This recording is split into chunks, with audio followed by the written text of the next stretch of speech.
Well, good afternoon. Let me take these earplugs out.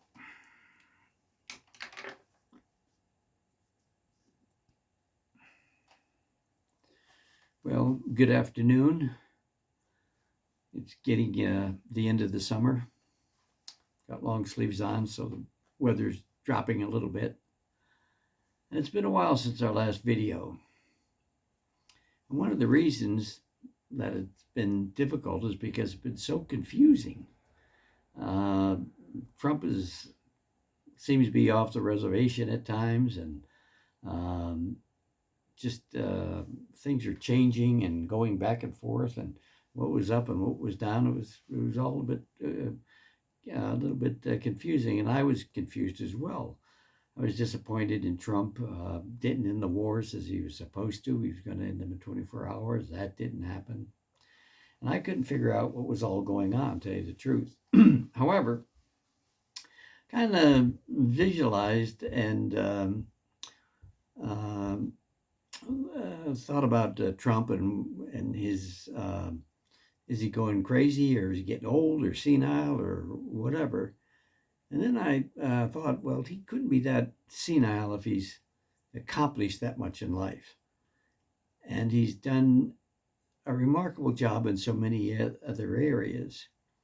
And I couldn't figure out why he would be doing the things that he does, and yet all his life he's done the things that I would not think that would things you could do or should do. And I kind of thought, like, maybe if I were him, what would I look at? And I could see he became president again, elected the second time, and he goes in before he gets in there, and Netanyahu comes to Washington, gets 53 standing ovations from both houses of Congress. 50. I mean, it's just mind-boggling. The news media loved Netanyahu. No criticism whatsoever of Netanyahu in this country, and no ending the war in Gaza and the like. And so when Trump looks at that, he realizes, well, I'm against it, so I'm going to go against it. No, it's too difficult. I thought you just can't, not as an elected public official, can't get away with stuff like that. And then the other second war was the Ukraine.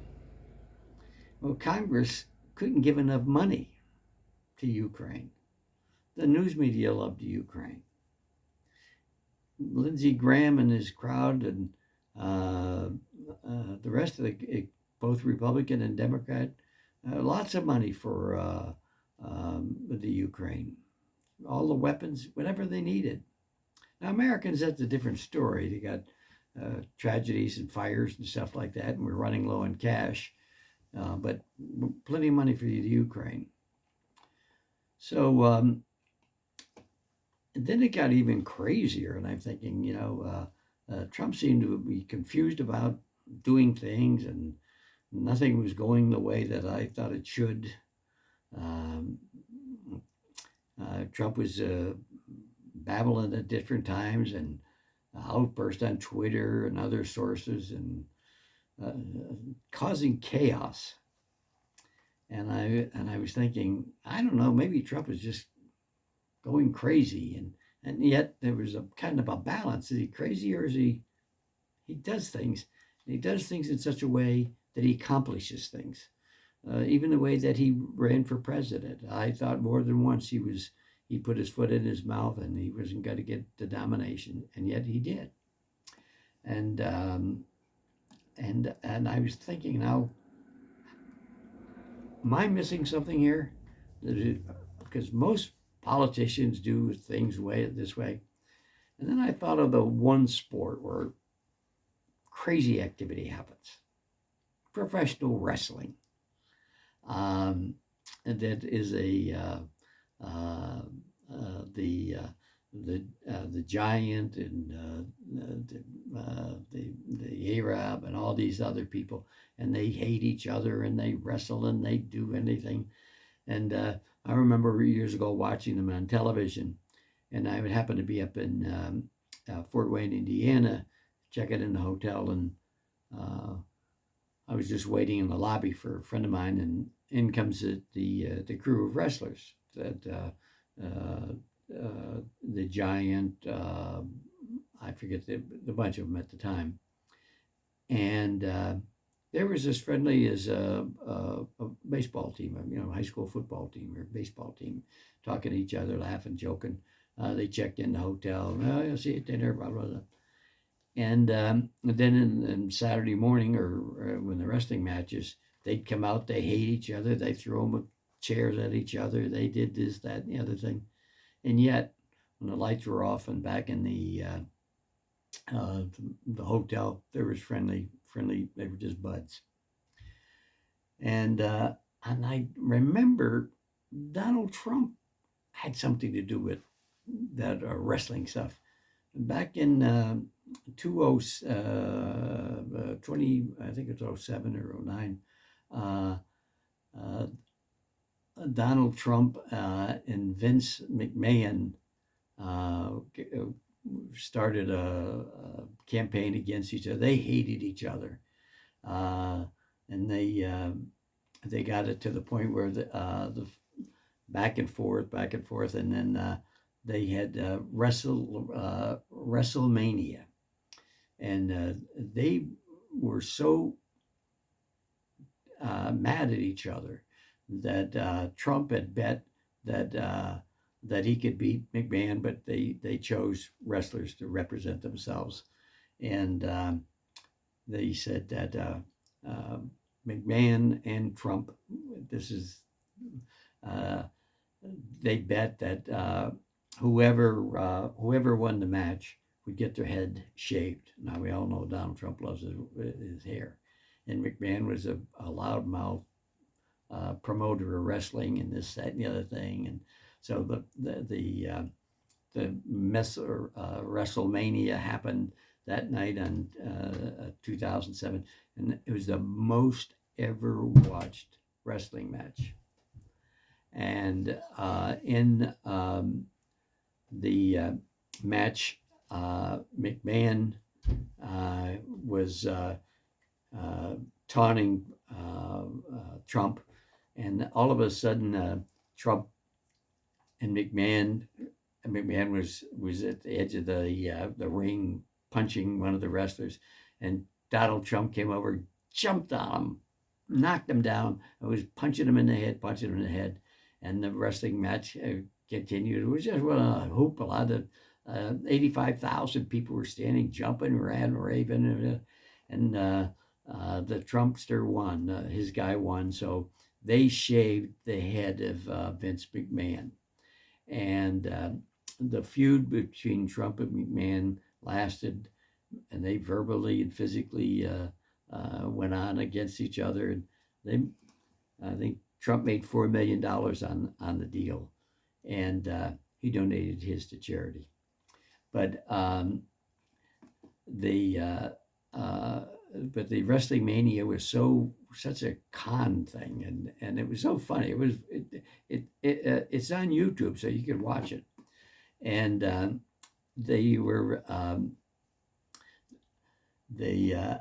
they accomplished what they wanted to do, and that was build up the audience.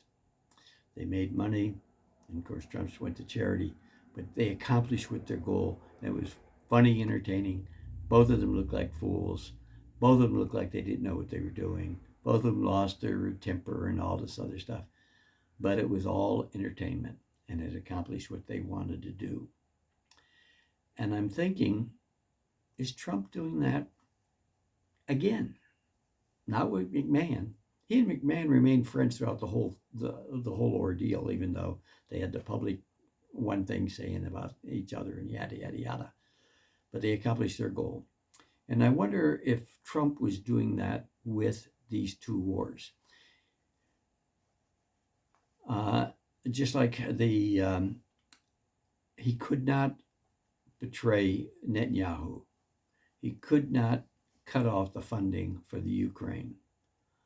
So how do you go about doing that? the not only the money, but he had at the same time most Americans supported Israel hands down, and they supported Ukraine. So how do you get away with ending those wars? Well, I think Trump had his own crazy way of doing it through confusion, misdirections, and the like, but accomplishing his goal. In appearance, Trump supported, still does, Israel, and both administrations. And he led Israel and gave them everything that they wanted so far. And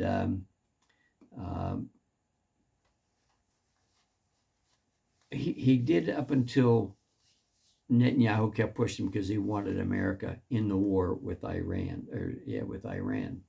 and Trump kept saying, no, do not do that. And Israel attacked Iran, and then it put they were at a war with Iran for a war. They bombed Iran, tried to kill they'd kill the generals and the like, and the next step was for America to be in the war. Trump did bomb with somewhat of approval. The bombed Iran, and Iran, without killing anyone, destroying some stuff that was underground. Now, Iran did retaliate, and they said, we're going to hit this base tomorrow at 3 o'clock, or whatever it was. And 3 o'clock, they bombed the base with some rockets. I don't know, hit some old Jeeps or whatever they did, but no one was hurt. So, but it gave Trump the ability to say to Israel, we're not fighting your war. And it also woke up a lot of Americans to what was happening, is that we were being betrayed by Israel and being almost led into a war with Iran, which would have devastating effect on the world. And yet Trump sidestepped it. And now he has the American people on his side on what to do with Israel and how to handle it. He has more control of it. And so he can do what he wants to do. And the war in the Ukraine is that Trump supported them officially, and although he drew back and danced around with Zelensky and the like, and it was an American war. We were at war with, we were in a proxy war, which meant that we were financing it, and they were doing the dying, we were doing the paying. And Trump wanted to put that to an end, and he shined the light on what is exactly happening, and that is that it is the Europeans that really want Russia. England, Germany, France, and other countries want the resources that are in Russia. And so Trump has identified that the Ukraine and NATO, and basically it's NATO who's against Russia, and but they're using every body, and literally bodies, of the Ukrainian army to the very last one to fight the Russians, and unsuccessfully. And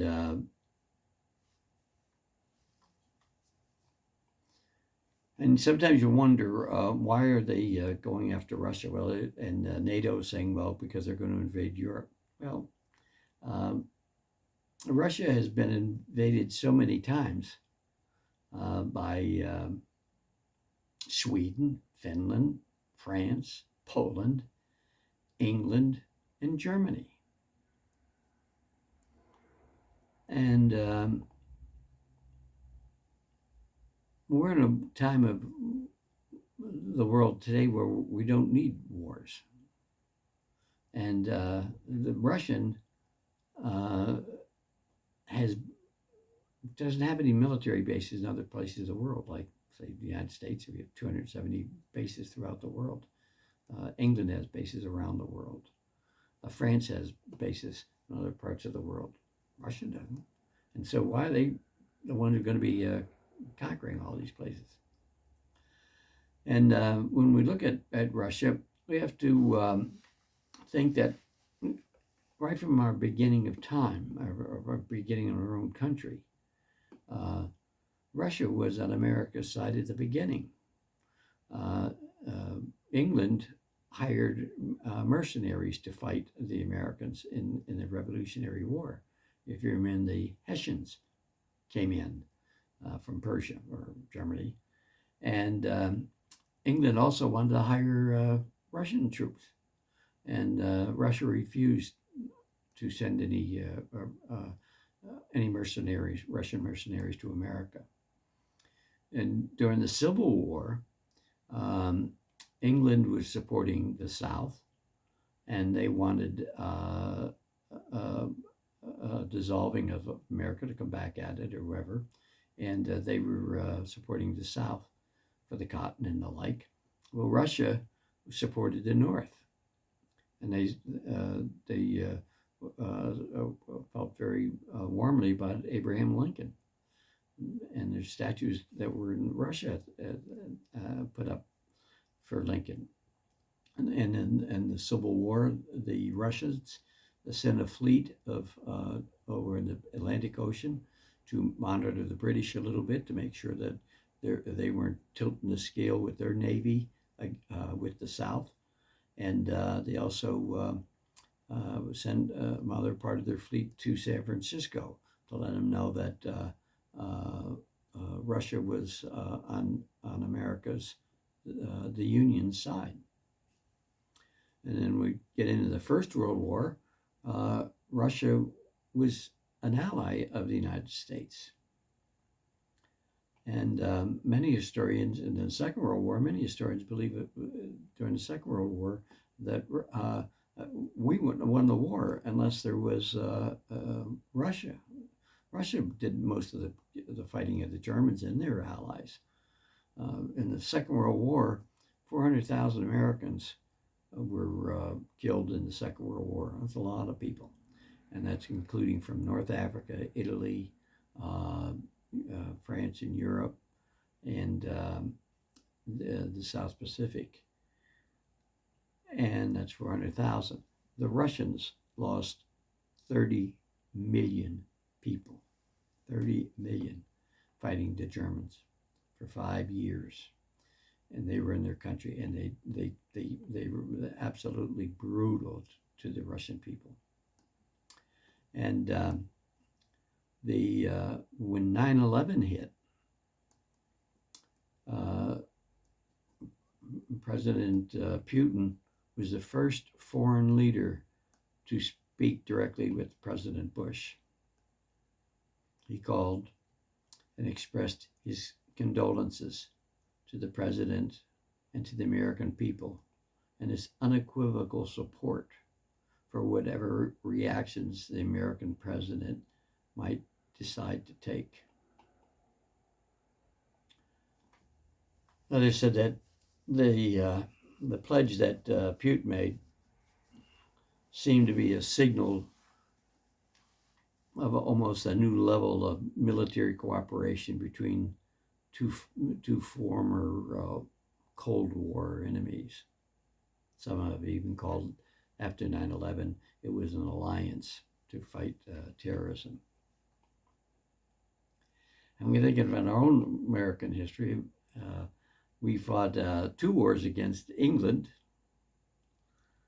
one against France, the French and Indian War, in an out-and-out military combat. Israel has killed more American servicemen than Russia ever did. Never forget the liberty. I believe Trump is cleaning up Washington and other parts of the world. I think Putin, it was very important for Putin and Trump to meet in Alaska. And they seemed to get along, and they respected each other. They're joyous to see each other. And it came out from behind the curtains or whatever that Putin wanted to sit down and talk to Trump, man to man, person to person, and explain something that was so frightening to the Russians and to anyone who really knew the truth. Is because a few months ago, 5 air bases that hosted or were home to nuclear bombers, Russian nuclear bombers, those 5 air bases were attacked. The planes were in the open because of a SALT treaty that the United States withdrew from, but still Russia still adhered to it. And that required that the planes had to be in open and in covered. That's why the planes were just sitting there on the runways as they're supposed to be parked, so they can be monitored by satellites to see if they're being loaded or if they're being activated or whatever the case may be. But they're nuclear bombers, and they were attacked. Sneak attack, and that could have, under their defense system, an attack on those bomb bases, all 5 of them, would trigger a nuclear response from Russia, nuclear, to the United States. And that could have ended civilization of mankind. People didn't realize how badly that thing was. But when you're talking nuclear bombers that are tied to a quick reaction, the same way with if we were attacked, it's lightning speed they attack. But the Russians made it through it. And both Trump and Biden were alive during, and I was, during the Cuban crisis. And I remember sitting in school and watching those ships come by, and it was almost we were being prepared for a nuclear exchange. And those nuclear weapons, as bad and horrible as they were and are like BB guns in comparison to the nuclear weapons they have today. They're 1,000 times more lethal. So if by mistake, and Russia, under different leadership, could have reacted to that bombing of their 5 bases, we could have had a nuclear exchange, and this video wouldn't be being made. Unfortunately, the Russians did not use their automatic response. And I believe that Putin and Trump spoke frankly of the real dangers. And I believe they understood each other more so than they did before. Russia realizes that their sole existence is at stake, because they know that NATO and all that are out to destroy Russia. They cannot trust Zelensky or NATO, and the Minsk agreements that were signed by those same parties violated, and the agreements, they weren't worth the paper they were written on. And afterwards, the signatures of it were, one of them was from Germany, and I forget the other, France, and they said that, well, when it was a ceasefire agreement, and it didn't work, and the response was, Merkel said, well, we didn't expect it to work. We just wanted the time to build up the forces in Ukraine. So Russia realizes that you can't trust these people. And so a few days after the Russian meeting, the Alaskan meeting, when hopefully Trump and Putin had a clear and open discussion what was really happening. Then Trump met with Zelensky and the Five Dwarfs. Each one of those heads of state from England and France and Germany and Italy, they had a breakdown. Everyone would give a 5-minute pitch about whatever topic it was, yada, yada, yada. And so they went into the Oval Office.